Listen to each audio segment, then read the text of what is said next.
is now 6:30, and the Wilmette Public Library District Board of Library Trustees will convene the public hearing on the budget and appropriation ordinance at this time. The purpose of the hearing is to provide time for the public to comment on the ordinance prior to the meeting and before the board takes a vote on this agenda item this evening.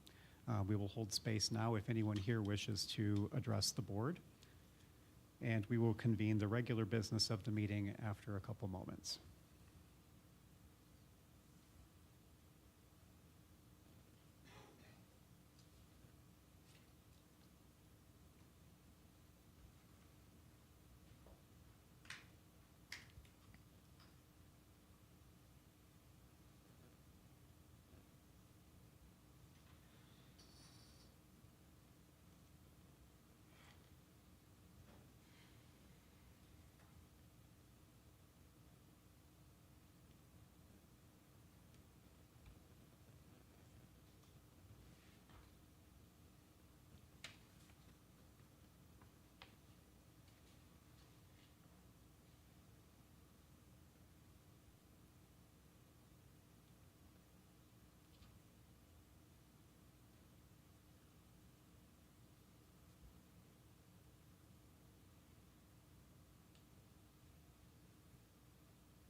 Seeing no public comments, I would now like to call the meeting to order.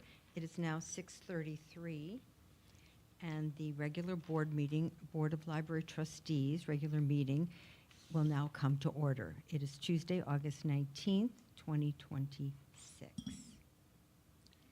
And It's the 18th. It's the 18th. and it's the 18th. Let's try that, yes. I got most of it right. There we go. May we have a roll call? Secretary DiLorenzo, please. Yes. Thank you. Trustee Biederman? Here. Trustee Cox? Here. Trustee DiLorenzo here. Trustee Fishman? Here? Trustee Molman. Here. Trustee Pasco? Here. Trustee Senate? Here. Thank you.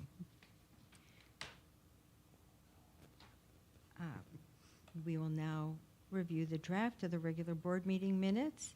Are there any corrections or additions to the minutes?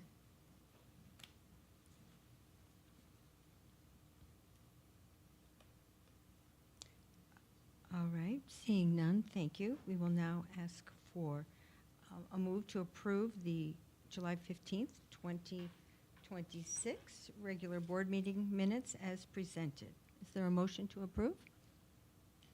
I move approval of the July 15th, 2025 regular board meeting minutes as presented. 26. 2026. There's an error there. 2026. Right. Not a problem. We're on. We know what We'll day make it it is, all right? work. Right. Thank you. 2026. Very good. We have a motion by Trustee Cox, and is there a second, please? I second. Trustee Senate, thank you. May we have a roll call, please? Yes. Trustee DiLorenzo, please? Trustee Biederman? Yes. Trustee Cox? Yes. Trustee DiLorenzo, yes. Trustee Molman, Yes. Trustee Pasco? Yes. Trustee Senate? Yes. Trustee Fishman? Yes, thank you. We have a motion and a second to approve the July 15th, 2026 regular board meeting minutes as presented has passed. Thank you. Now we'll move on to public comment. Meeting attendees who have signed our visitor public comment registration form and who wish to address the Wilmette Public Library District Board of Trustees may do so here. And there's a microphone if anyone would like to make a comment.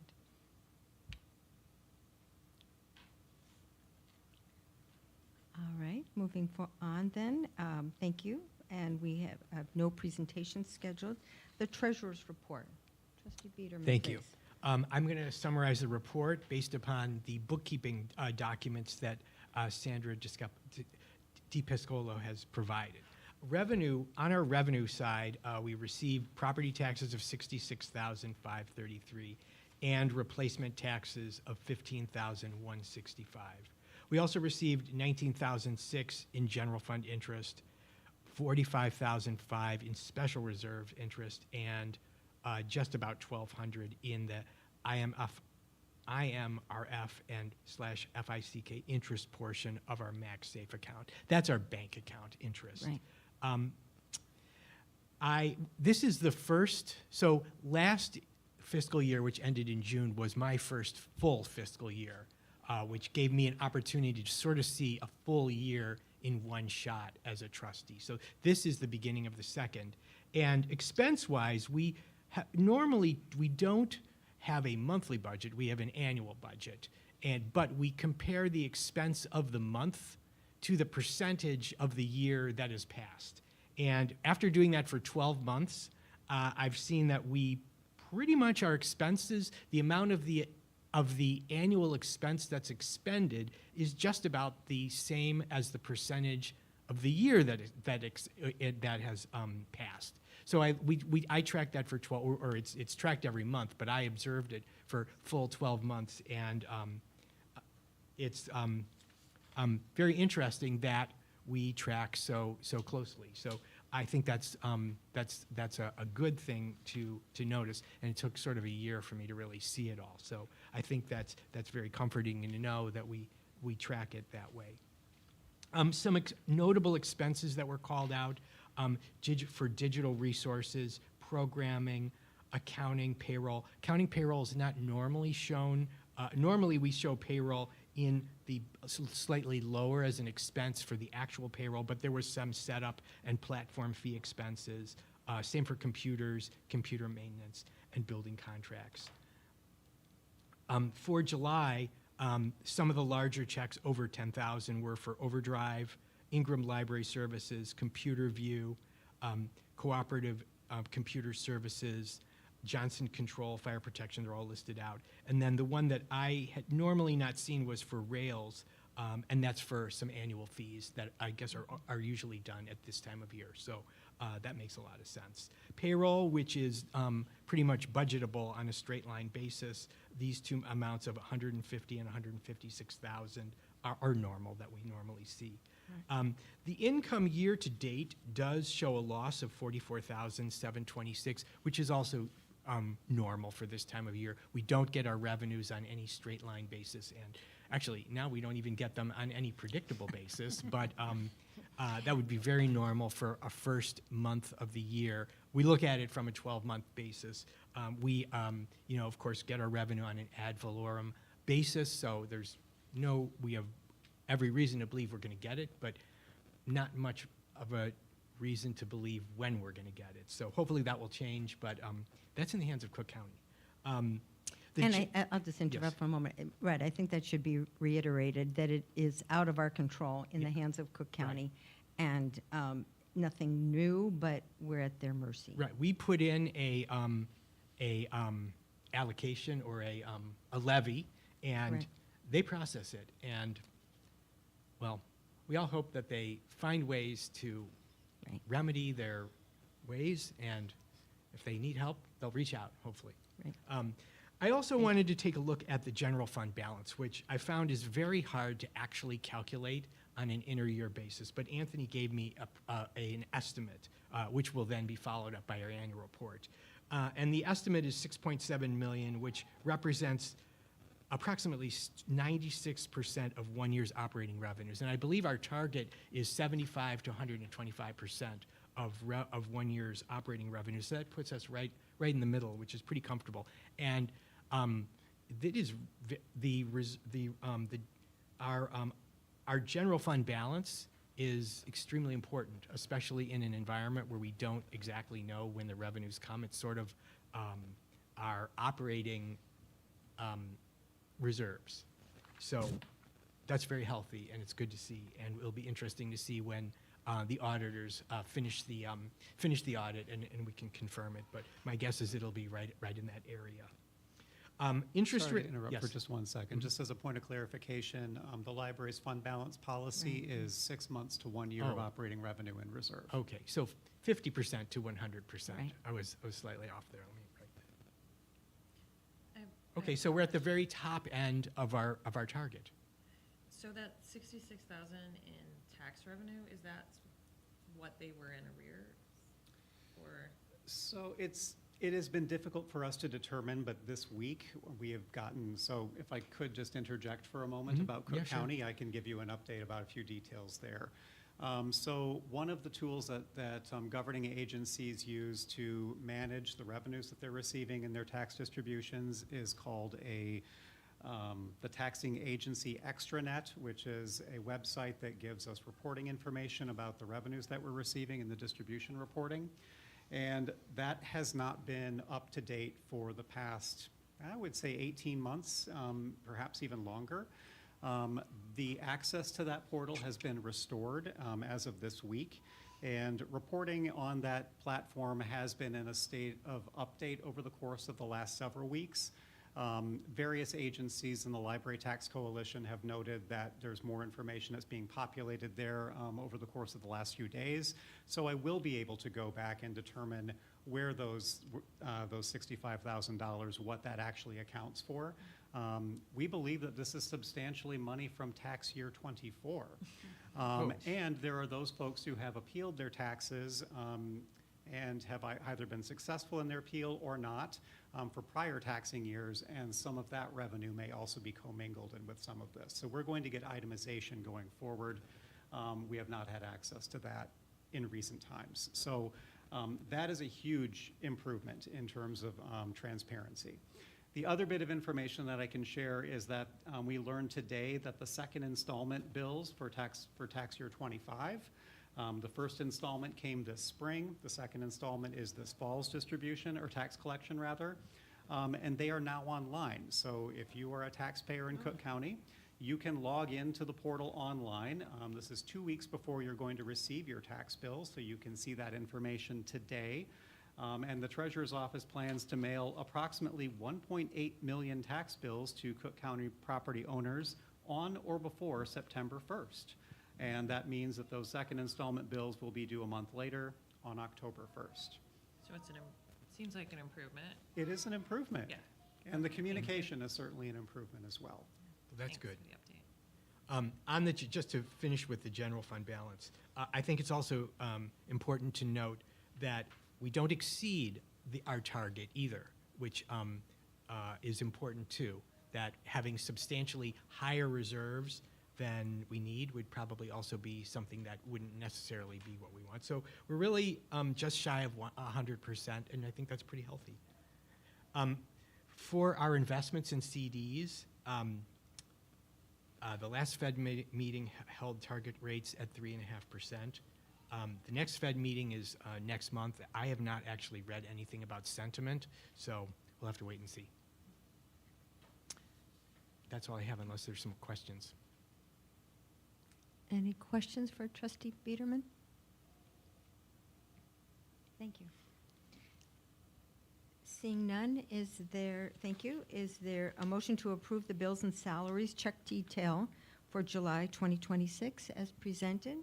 I move approval of the bills and salaries check detail for July 2026 as presented.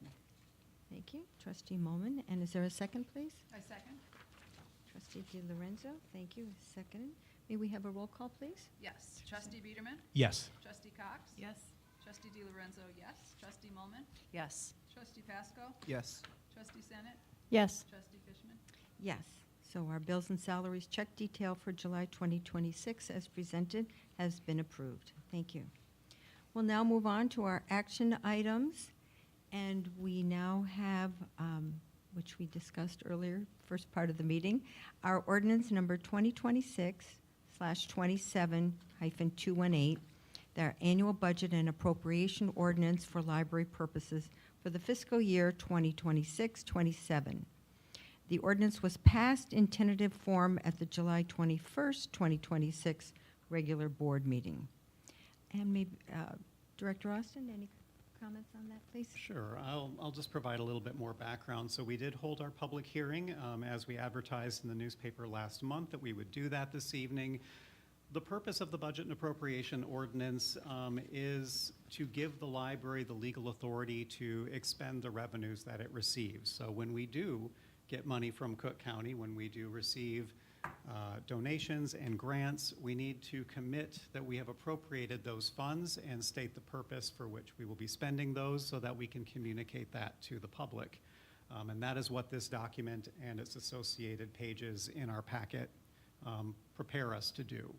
So the appropriation, in effect, represents the legal authority for the library to receive the money that it, to spend the money that it receives. So what we do, and there's a methodology and there's a narrative that is attached to this document. We've discussed this briefly last month. I won't go into great detail about it, but I do think it's important for everyone to understand what the purpose of this is. This is the second major financial task that the Board of Trustees undertakes each fiscal year. The first is to pass the operating budget, which the board did at its June meeting. We then go through the appropriation process, which is outlined in the narrative summary. The appropriation effectively applies about a 10% overage on top of the approved budget. That allows us, in the event that we receive a windfall tax collection and have the opportunity, say, for example, to spend additional funds on our books or programs, that we would be able to do that without having to pass an updated budget. It also gives us the opportunity to anticipate funds that we may have either through grants or other means so that we can activate those funds throughout the year. So you will note in a couple lines that we are a little over 10% from what the budget was approved at the June meeting, and that is by design. That is in the grant expense line. In the event that we receive a grant in the next year, we allow ourselves to receive those funds. That is budget line 1L grant expense. We also apply a little bit more to the budget line 1N Friends purchases. On the expense line, the Friends have offered to double their contributions this fiscal year in support of an initiative to modernize and revitalize the 7 study rooms. And we're in the process of developing that plan as well. Otherwise, the rest of the B&A reflects essentially what has been approved and what the library had levied last year in the special funds for the IMRF Social Security line, as well as the audit expense and our commitment for our liability insurance. So those are essentially all of the expense lines that are on the Excel portion of this document. Are there any questions about the budget and appropriation ordinance before we take a motion on this action item? Business as usual, but thank you. Yes. All right, moving forward, is there a motion to approve the ordinance number 2026/27-218 annual budget and appropriation ordinance for library purposes for the fiscal year of 2026-27 as presented? Is there a motion? I move approval of ordinance number 2026-27 to 18 annual budget and appropriation ordinance for library purposes for the fiscal year 2026-27 as presented. Thank you, Trustee Pasco. And is there a second, please? I second. Okay, thank you, Trustee Biederman. May we have a roll call, please? Yes. Trustee DiLorenzo? Trustee Biederman? Yes. Trustee Cox? Yes. Trustee DiLorenzo, yes. Trustee Molman, Yes. Trustee Pasco? Yes. Trustee Senate? Yes. Trustee Fishman? Yes, thank you. Motion approved. We'll now move on to our Illinois Public Library Annual Report, IPLAR, for the fiscal year 2025-26. And I'll just start off saying thank you very much. It's a very informative document, and it summarizes many different aspects of the year. So thank you very much for all your time and effort. And I'll let you just say anything else you'd like to say. Sure. I got a fair bit that I want to report, actually, about the Illinois Public Library Annual Report. So this is a requirement of all libraries in the state to complete the statistical summary of our outputs, which is essentially raw data of what the library's performance is over the course of our fiscal year. This has been going on for decades and represents a longitudinal benchmark of the library's progress in fulfilling its mission. That said, it is necessarily a report of our output measures. Much of what the library does cannot be quantified. It is qualitative. However, there are a lot of inferences that can be drawn from the data, especially when you stack it year after year and you analyze our progress. The last several years have been a unique reinvention for a lot of agencies in the state post-COVID. COVID really did a number on libraries and our statistical measures, and in a lot of regards, this library has gone through a sense of soul searching over the course of the past several years in an effort to bring ourselves back to a lot of the statistical measures that we've had in years past. And I think that this report does help to bring us full circle from where we were previously. We've been building, and this represents how we've been building. So I'd like to take a moment to just tell you a little bit more about the information that you have in this table, because there's a lot of data in here. The first portion of the report comprises some very basic information about whether the library is still located where it is, if we've acquired any new property, which we have not. It accounts for all 7 of our elected officials. It accounts for every single staff member that's on our team and the wages that are attached to each of our employees. It accounts for the number of hours that the library is open each year. Then it gets into more statistical information about how our expenses and revenues were calculated. This information will be officially formalized in our audit process. The annual financial report is in progress, and we're going to be meeting with Wilmette's auditor beginning this Thursday for our field work, which will begin the confirmation of the data that you see in this report. We've already completed the statistical and financial information for Kenilworth, which is also a contractual obligation that's part of the Illinois Public Library Annual Report. As it goes further, you'll see that there are also accounting for our special reserve fund for any capital development that we've done, the assessment and valuation of our capital projects and property rather. So what the current valuation of the library and its contents are is encapsulated in this report. And then it gets into statistical information that's been captured over the course of the past fiscal year, including annual circulation, site visits, programs offered, the number of attendees of our programs, our digital circulation, computer usage, Wi-Fi usage, our training hours, trustee training hours. A range of statistical information is all compiled here. And then there's an annual procedure that trustees will go through in reviewing all of the minutes of our meetings and all of the ordinances and resolutions that we pass, and that goes into a binder, and then we have 2 trustees that go through that process to audit those minutes to make sure that our record keeping is accurate. All of this represents what the Illinois Public Library Annual Report is. And so the data is all in front of you, but what does it mean? So I want to give you just a brief summary about what we're looking at here and kind of track the most recent 4 years of data just to kind of see what does this actually mean to us. So in terms of a snapshot year over year, our physical library visits rose by 2%. The number of programs that we offered decreased by 10%, while the attendance decreased by 4%. This was a strategic plan goal for us to right-size our programming. I will say post-COVID, we offered a lot of programming during the COVID years, a lot of virtual programming, and we continued to add and add programs to the point where we were competing with ourselves.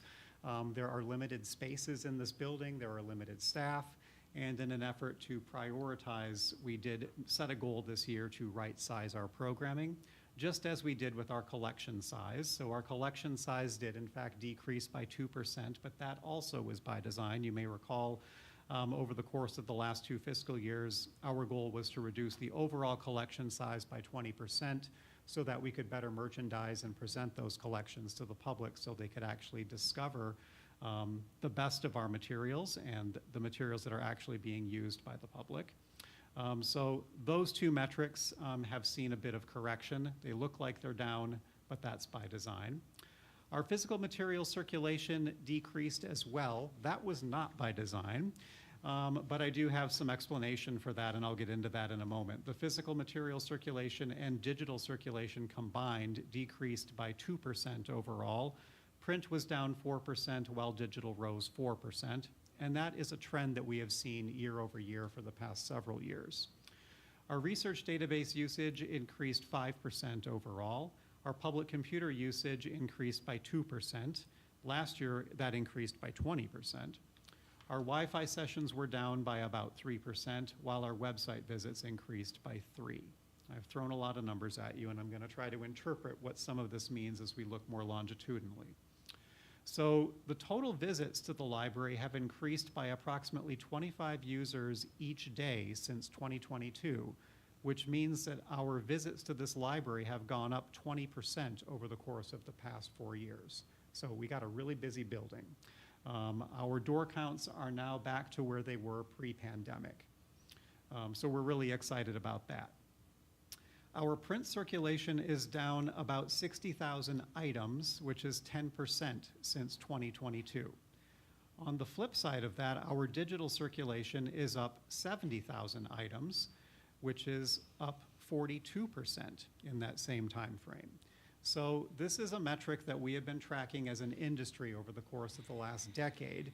Is there going to be a tipping point at which our users are gravitating more towards digital from print? We've made digital materials much more accessible to our users. We've increased the convenience of those collections. We've invested heavily in them. And we are seeing that our patrons are overwhelmingly responding in that direction. Any slippage that we see in print circulation is picked up by digital. Now that said, this last year I told you that our physical circulation was down 4%. And there's a reason for why that happened. As you may recall, and as is noted at the end of this document, is there anything that you think is an aberration or detail that's associated with the data that you would like to explain?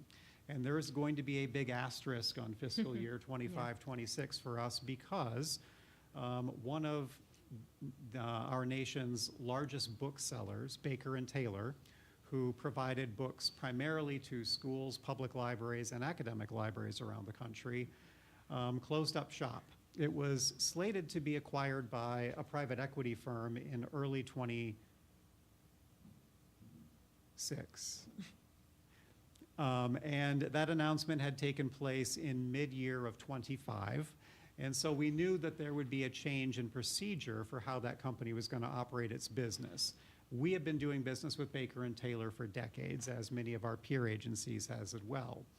Now, we don't have all of our eggs in one basket. We purchase from local booksellers as well as Barnes & Noble, even Amazon at times. But during a period of about 6 months, when Baker & Taylor had completely disappeared, when that private equity buyout fell apart and Baker & Taylor had to completely fold, there was no safety net for us. Our technical services department and our librarians scrambled. We did a lot of reporting about this over the course of the last year, and it was a real challenge for staff to keep up with demand in acquiring new material.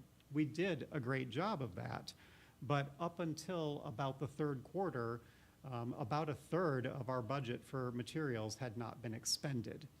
When we were able to finally get up to speed with our new vendor, Ingram, we were able to begin purchasing frantically at the end of the fiscal year for a lot of the lists that we had been acquiring over the course of many months. We were able to purchase all of those books and substantially fulfill all of our expenses for fiscal year 25-26 by the end of June. But those books substantially arrived in June and early July and went through the process of processing and cataloging in late June, early July. So the circulation on those new items that we paid for last fiscal year is actually going to take place in this fiscal year. And we lost about 6 months of circulation on a lot of those high demand items. So for me, that is a huge aberration and a reason why our statistical measures are a bit off in print circulation. We've already seen in this current month that we're reporting on this month in July, the first month of this fiscal year, we had our highest circulation for July, our highest monthly circulation actually of the past 12 months took place in July. So we were really excited about that, and I think that that is a signal for what our Sturks is going to look like this year. But I just wanted to make sure that I had a long-winded response for you about why I think the physical circulation is off. But we did launch the new book room in June, and we think that our statistical data is going to catch up on that. All right, some other things to mention. Our registered card holders are up over 4,000 since the year 2022. So in the last 4 years, we have added 4,000 new card holders. In years prior, we did not always purge our library card holder database. Once you had a library card, unless you came and told us that you were moving out of district, we didn't have a method for removing those cards from our database. In 2020, we adopted a new procedure with the post office called the National Change of Address Procedure, that once someone moves out of their home in Wilmette, we get notified and that card is then deactivated. So we always know who is living at a specific residence and whether that card is active. So with 18,882 registered card holders today, we know that all of those people actually live within Wilmette, and we're really excited about that. Because that means that about 85% of Wilmette households have at least one active library card. And by active, we mean that in the last 6 months, those cards have been used for some physical purpose at the library, whether using a study room, checking out a book, authenticating to our public computer system. Anything that puts a ping on our library catalog means that that card is active. This is a high rate of engagement. Most communities sit around 50% or less. So to have 85% of our households with substantially active library cards is a feat. It represents high user engagement in our community, and that is a metric that we are very proud of. I mentioned programming being down a little bit this year by design. I will add that our total program offerings still are up 5% since 2022, and that our total attendance is up 29% over that same 4-year period. So even though there is a bit of a dip, we're still seeing tremendous engagement with our programs and events. And I think another aspect I wanted to share with you is that while our adult program offerings remained flat year over year from the last fiscal year, our participation amongst adults increased by 32% this past year. So that was really remarkable. Our total computer use is up 42% since 2022, and our total Wi-Fi use is up 4%. So even though we had a dip on a couple items over the course of the last year, overall our statistical measures are still very strong. Those are some of the highlights I wanted to pull out, and incidentally, a lot of those details that I was sharing with you are metrics that were calculated previously in a measure that was put together by the leading library professional journal called Library Journal. They had a measure that they did for several years called the Star Libraries Report, and you may recall that Wilmette Public Library was recognized as a 5-star library for 4 consecutive years before they stopped collecting and publishing that information. And I believe that based upon the data that we're seeing here still, that we are still on target for those same type of accolades that we've received in the past. That completes what I wanted to summarize in terms of the statistical measures that you see before you. Are there any questions or comments about the data that you've got in this report? I'd just like to comment that Rails uses a lot of this data, particularly in advocacy, but a lot of it is being put together and so that libraries are able to be compared to peer libraries on a number of these factors. So, and there's a database right now that is being further developed as we speak, as I understand it. So, might have some more information on that in a month or so. Okay. So Carolyn, tell me, so when Rails will take this, will they look at it on a national basis, or is this for legislation, or what is this? Just among like Rails member libraries. Okay, so as comparison, Right. And it's all organized by consortium, which is a very complicated thing to describe, so I won't go into that. But there's a lot of different things that define like who our peer libraries are. okay. So it's very helpful on a lot of different measures. Some libraries use it for determining even, pay, things like that. Mm-hmm.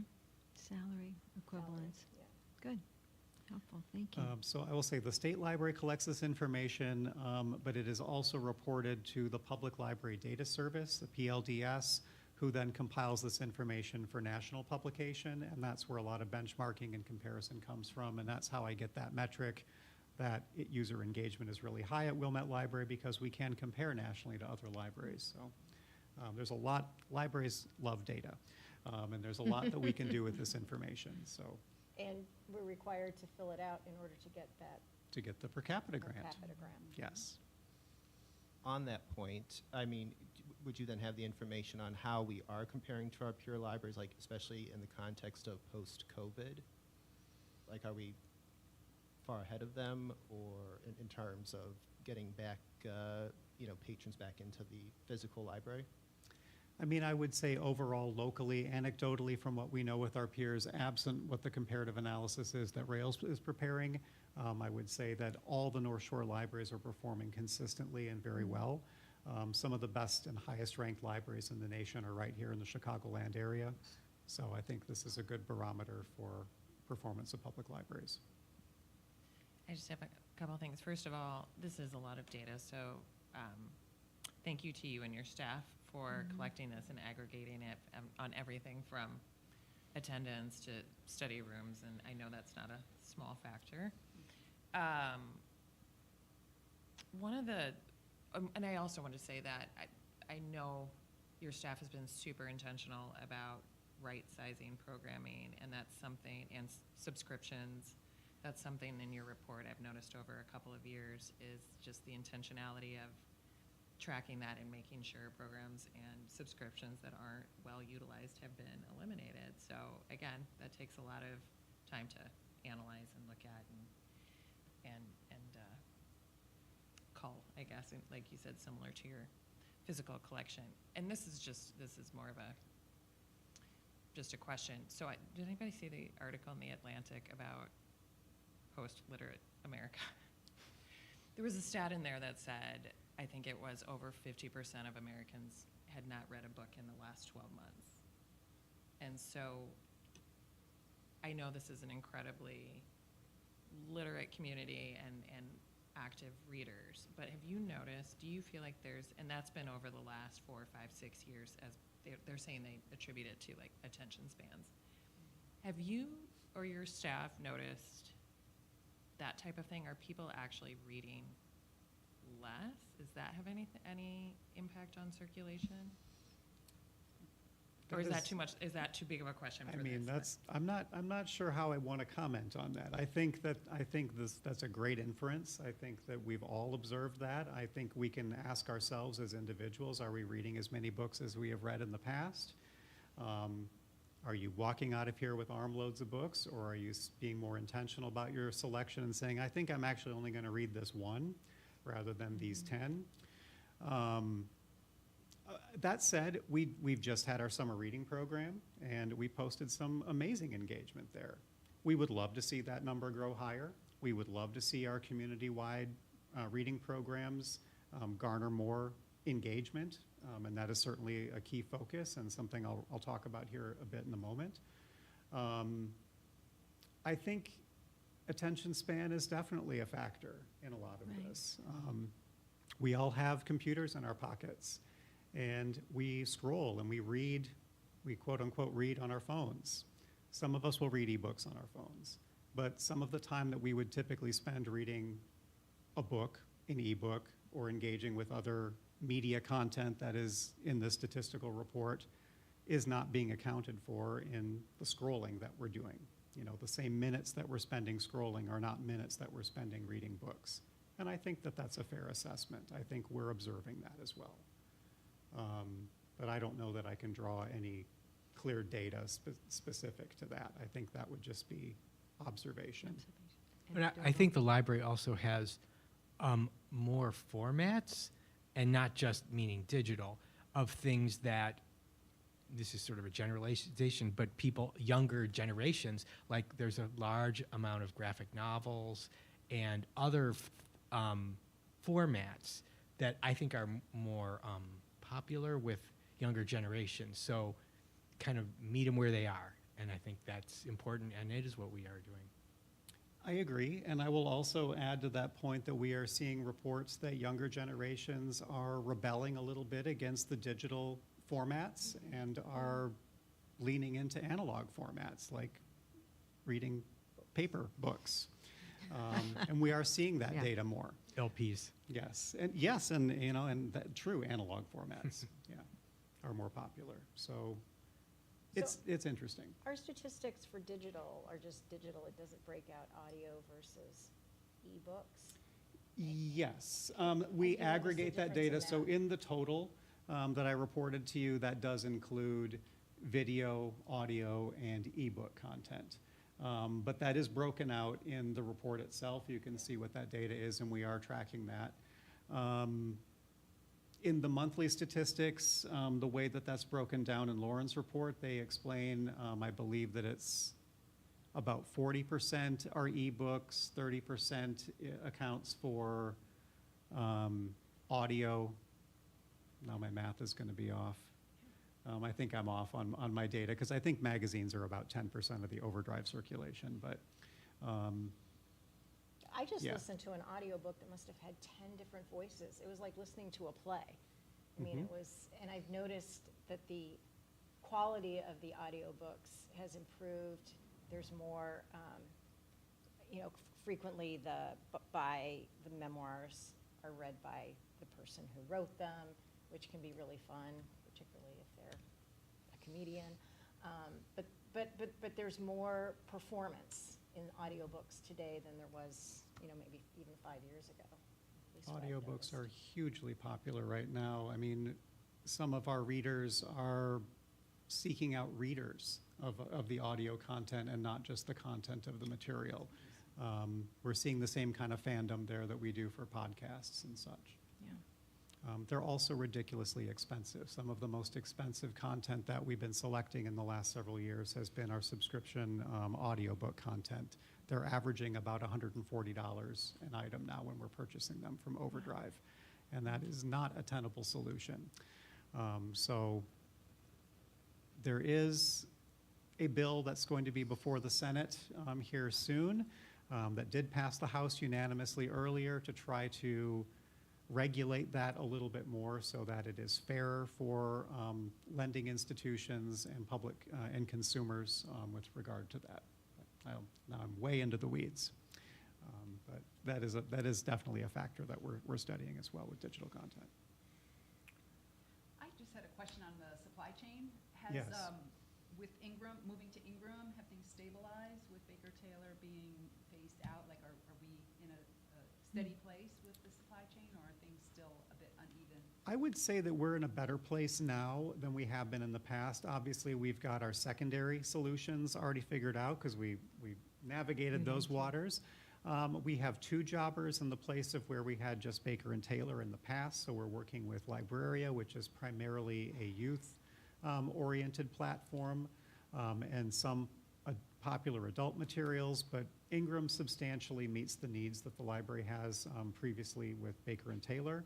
And I would say it's still early. I can't say that it's a 100% solution for us, but it has certainly solved a lot of the issues that we had with acquisitions in the past. So in short, yes, It's better. it's better substantially. I was just going to make a comment. If you go to, say, under the guideline, auspices of Libby, usually the audiobook is, there's more of a demand for that. You can get the ebook a lot faster, I'm finding, than the audiobook. So the demand is certainly there. Yeah. Well done. Thank you. Thank you. We're all very pleased. We now will ask for a motion to approve the Illinois Public Library Annual Report, IPLAR, we call it, for fiscal year 25-26 as presented. Is there a I motion? move approval of the Illinois Public Library Annual Report, IPLAR, for fiscal year 2025 to 26 as presented. Thank you, Trustee DiLorenzo. Is there a second, please? I second. That was Trustee Biederman. Thank you. May we have a roll call, please? Yes. Trustee Biederman? Yes. Trustee Cox? Yes. Trustee DiLorenzo, yes. Trustee Mullen? Yes. Trustee Pasco? Yes? Trustee Senate? Yes. And Trustee Fishman? Yes, thank you. The IPLAR report has, for fiscal year 25-26, as passed as presented. Thank you. Well, you're back on the microphone, so You we'll get ask to for your director's report, Hear a please. lot from me tonight. you. I'll hit you with a couple more statistics first, and then we'll get into some other news. So in keeping trending with this, the library saw just over 25,000 visitors in July, averaging 884 unique users each day, a Wow. very busy month for us. We welcomed 174 new cardholders in July, and as I mentioned a moment ago, we had our highest physical circulation in a year. And in a seasonal lull in digital circulation, incidentally, for whatever reason, digital cert goes down in the summer. We still posted our highest number of July digital checkouts ever in this past month. That seems, excuse me, a little counterintuitive. You think, I don't know, You're maybe people traveling just and- want to take a book to the beach Beach, and right, not their right. tablet. Why I'm not? not sure. So we've been talking a little bit about the Baker and Taylor detail. As I mentioned, we received a large influx of materials in June, and our technical services team has been working to process a high number of materials that they've received. Our TS team does a remarkable job. I've been in organizations that have had a backlog of new material waiting for the shelf for our patrons for many months. Our library is not like that. Even in these unusual times, we only have material sitting on the shelf for a few weeks at a period of time. So our TS team is amazing in how they can get our material on in the building, processed, cataloged, and ready for the shelf for our patrons to check out in such an expedient manner. So I'm really, really proud of what our team can do there, and this month certainly illustrated that. We believe that our receiving levels have returned close to their levels since before the loss of Baker and Taylor. So we're in a much better place than we have been in the last year. In July, we added just over 2,000 new items to the collection, to the physical collection, and we withdrew about as the same number. So that's pretty much our metric, one in, one out.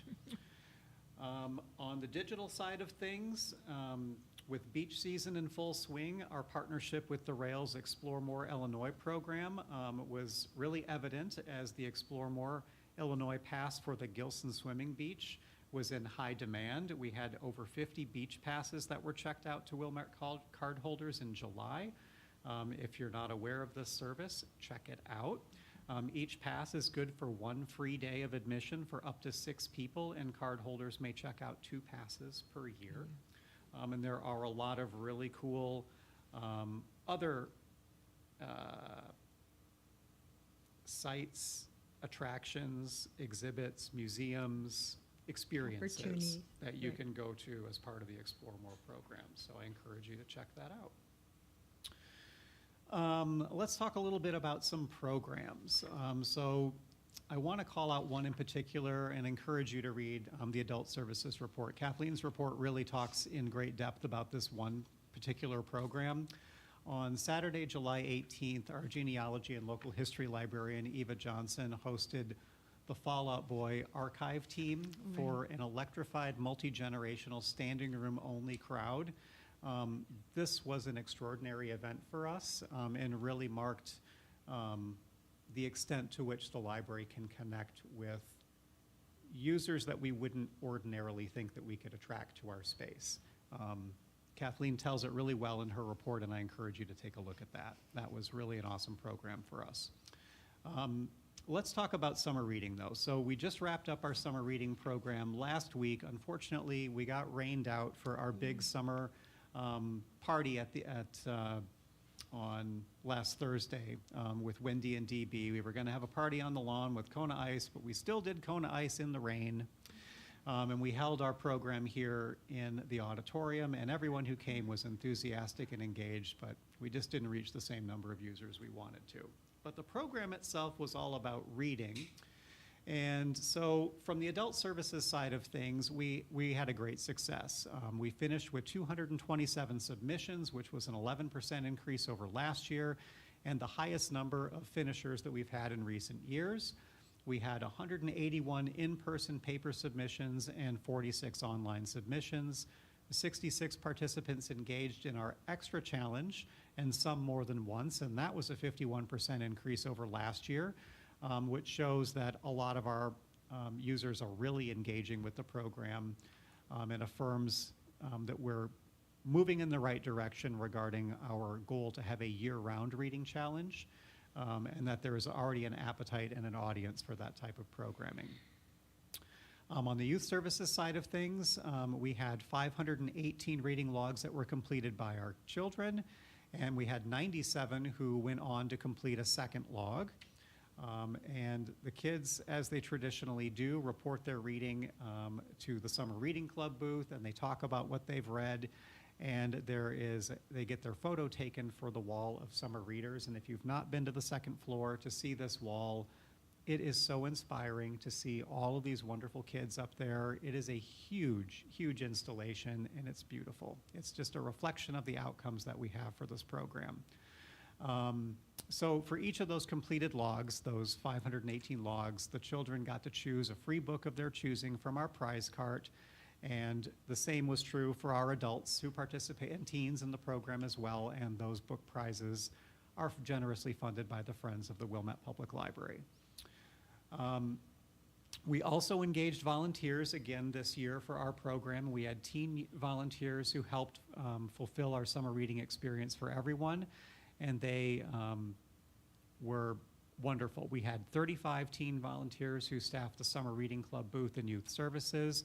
There were 350 shifts that they fulfilled, so that's a lot of engagement for these volunteers. They also provided support to us in the studio and helped with a number of our programs. They worked with the kids on activities. They would set up with room preparation and cleanup, and they were really instrumental in the success of our program. So we're very grateful for our partnership with our teens as well. All right, on to a couple more stats from our other topics from my report. We completed digitization of Wilmette Life newspapers for the years 1940 through 1950 this past year, as well as filling in gaps within 1950 to 1956, which was a huge goal for us in our digitization process, our project rather. So this again was part of Eva Johnson's project to get our collection digitized. We work with the Digital Archive Group to complete this project and partner with Our Digital World to upload and ingest that content into our local history digital collection. This is one of our most heavily used digital resources, and this content will soon be populated on our website once it gets ingested into the page. So there will be, historically we've had 50,000 views a day on this portal. And you would say, how is that possible? How is that possible? Right. So we did a little bit more study about that, and we learned that there are a bunch of AI bots that have been scanning our digital archive and have been scanning all of that, and that's been really upping those numbers. So we've installed a new solution to block that content so that the bots can't crawl our site. and that has reduced the traffic on the page by about 98%, so we're thrilled about that. That will really help our users to actually get to that content. But we may have been statistically over-reporting some of the traffic on that page, so there will be a little bit of an asterisk on that as we go forward. But we're also looking at implementing this solution on some other places on our page, as we recognize that AI bots are trying to go everywhere to get trained and scan a lot of data so they can spit out a bunch of nonsense for folks who want to read it. Okay, I didn't mean to editorialize that, but there you go. There So you go. you're saying every time an AI bot finds a hit, that's recorded as being Is a view, yeah. Wow. So we're trying to look at the statistics a little bit better to really get more accurate data about how content is being viewed. But that said, this is still one of the most used digital resources on our website, but it has been perhaps abused by some of the bots that have been out there. All right. All right, I'm going to try to hustle through the last of this stuff here. So some more detail about programming. July is always a very busy month for youth services. We had 47 events that were attended by 1,800 patrons, and there were 9 self-directed events that were attended by almost 1,000 patrons this month. So a very busy month in youth services, and our popular events included 2 big parties, including our Heartstopper party and the Summer Ween party, as well as Dinosaur Week.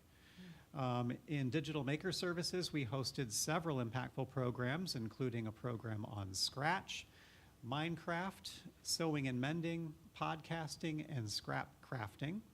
The studio was humming with activity this summer. We had 704 interactions in the space in July, which was up from about 500 and 600 in June, 500 in May and 600 in June. And at one point, we had 23 people in the studio simultaneously. I don't know how that's possible, but we are currently on recess in the studio. We're off for a week while we install some new hardware and equipment, and staff is able to train on those resources and perform necessary maintenance to a lot of the equipment that has been heavily used over the course of the last several weeks. A couple of other quick hits on programs. We offered 2 beginner sessions on how to learn to play traditional Chinese mahjong. And we had a mahjong expert here who was teaching that. We also circulate mahjong sets in our library of things. So if you're curious about that and want to get some hands-on practice, we offer those programs as well as the actual sets themselves. On the staffing front, I've got a couple updates to share. We were thrilled to formally welcome our community engagement librarian from Youth Services, Sarah Jo Zaharako, is now part of our communications and engagement team. We rebranded our communications and events department as communications and engagement when we welcomed Sarah Jo to the team. She is effectively now our community engagement coordinator, and her role is going to be to basically serve as the hinge between the library and all the agencies that we partner with, as well as helping to facilitate library tours, orient folks to the library, conduct outreach to various organizations, and also lead professional development opportunities for our team. So we're thrilled to be able to have Sarah Jo in her new capacity. Pardon me.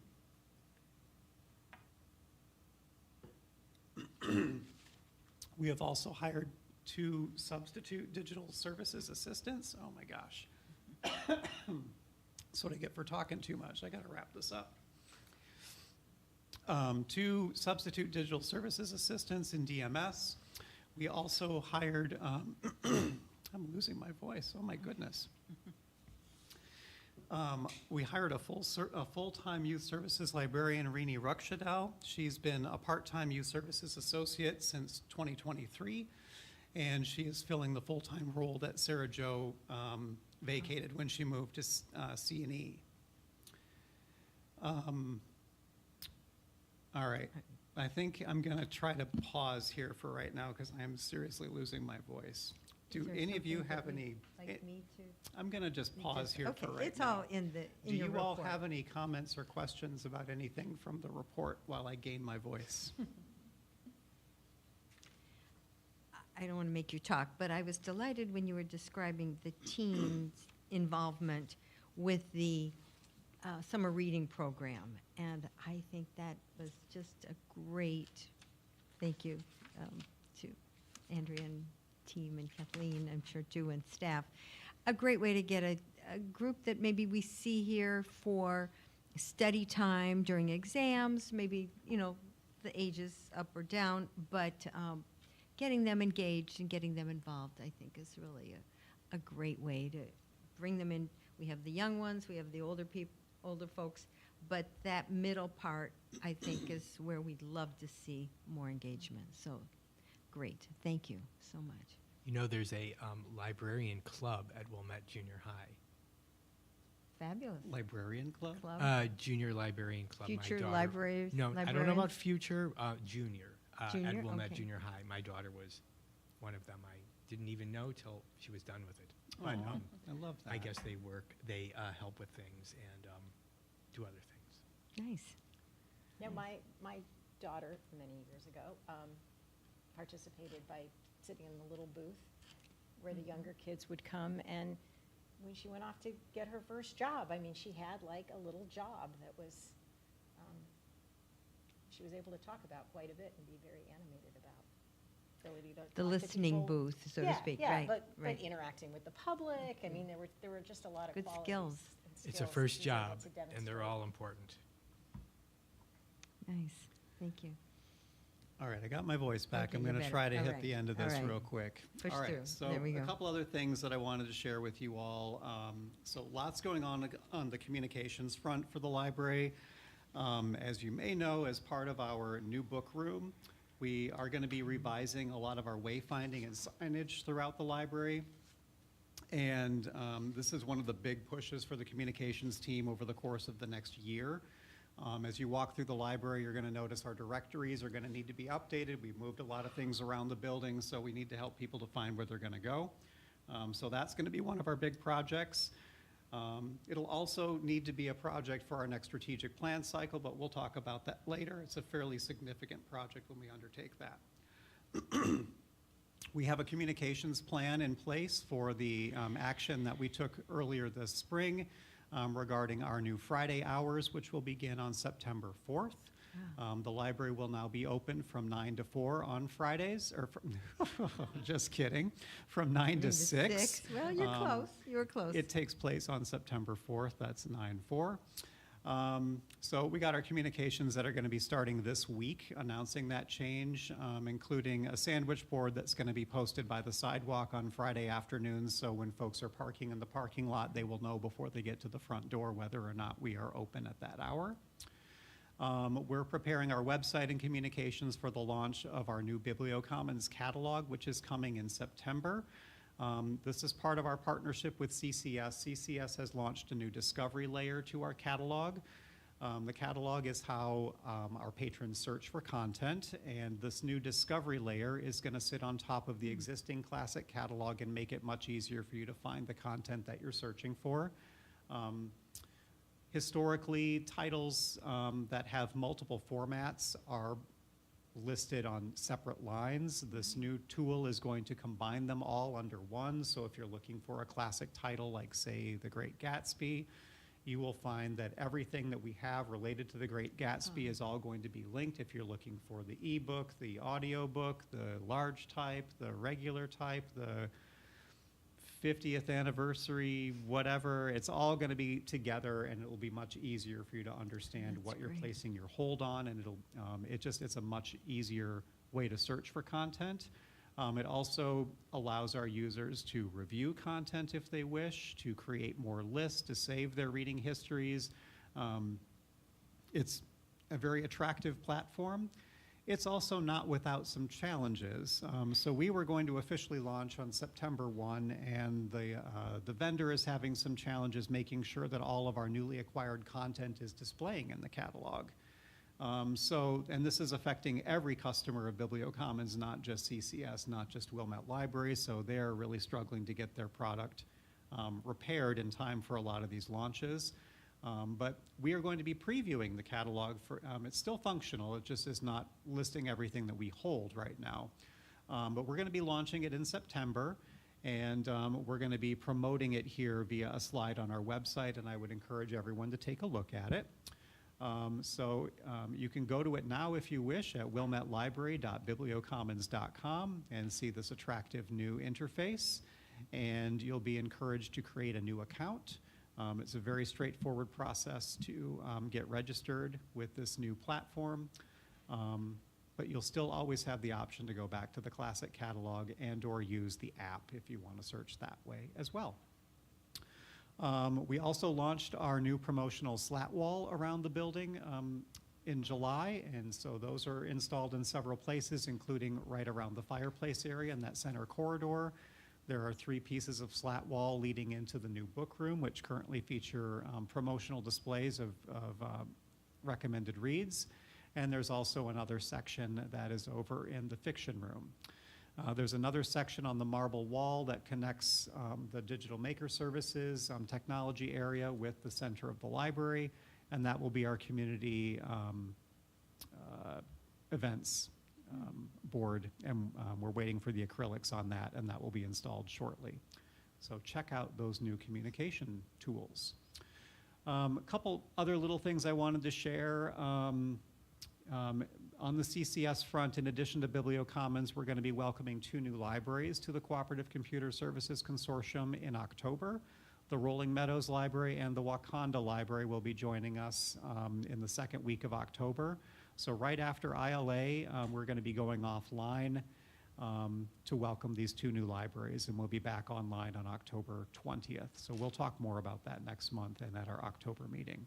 What does that bring our total to? 30 some odd? 34. Okay. So lots of libraries in our consortium, and it just makes us that much stronger, more libraries for us to borrow materials from.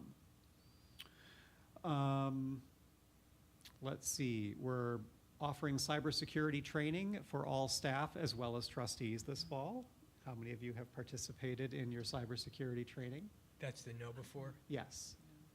A couple folks have done it, Okay. appreciate it.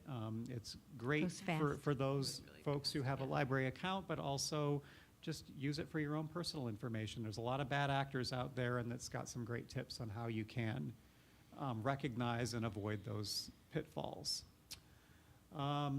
We have the Wilmette Block Party coming up on Saturday, August 29th, and the library will again be participating in this event. This event is also going to be a first for our village in that we're going to have our first drone light show in place of the canceled fireworks that happened over the holiday weekend over the 4th. So check it out. And then 2 other things I wanted to share. The library is in partnership with an organization called Knowledge Empowers Youth and New Trier High School. This partnership allows us to offer new opioid overdose kits at the library. Each kit will be available at all public service desks and in each of our AED cabinets. They contain 2 doses of Narcan and fentanyl test strips, as well as information on how to find harm reduction services in our community. So I would encourage anyone who is interested in these to pick one up at the circulation desk. And then finally, I will add that we are going to be holding our soon-to-be annual half-day staff day, which is planned for Friday, October 9th. The library will be open that day from 9 a.m. to noon, as we were last year, and then we will conduct staff training in the afternoon from 1 to 5. And part of the training that day will include Narcan training from Knowledge Empowers Youth, as well as a presentation from our partners with the Village Co-Responder Unit. Village social worker Kevin Ockram is going to be presenting a program, as well as staff will have an opportunity to participate in a number of safety drills and go through our emergency safety manual and go through our regular procedures for everything from how we handle inclement weather and tornado activity on up to other major emergency events so that our staff are prepared. And that, I think, finally concludes everything I wanted to mention as the director's report this month. Thank you.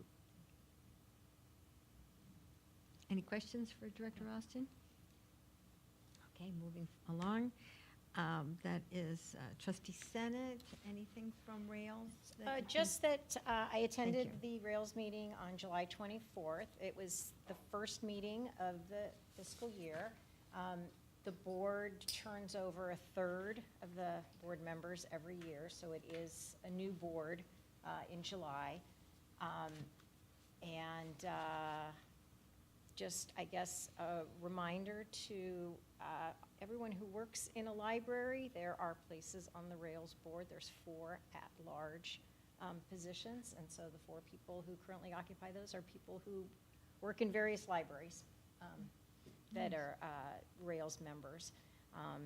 And there's quite a few people who have worked their way through either ILA committees. There's also Rails committees as well as the ILA committees that people can join just because they have an interest in the subject matter. And there are quite a few people who have worked their way through and are now, president of this or that. And so for anybody who has higher aspirations for leadership, there are those opportunities there.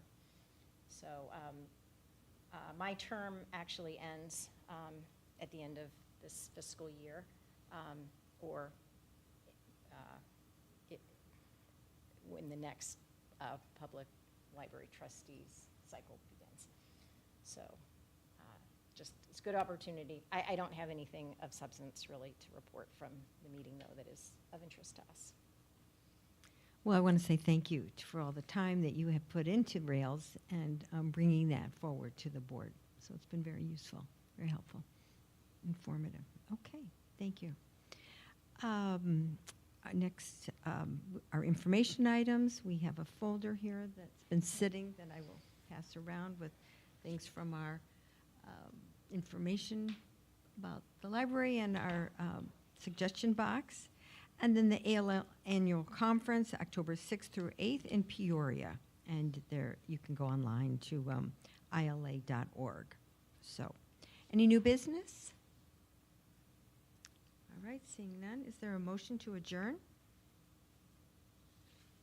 The time is now 7:42. It will be a voice vote. I move that the board adjourn this meeting. Thank you. All those in favor? Aye. Opposed? Thank you. It is 7:42 and our meeting is adjourned. Thank you. Thank you.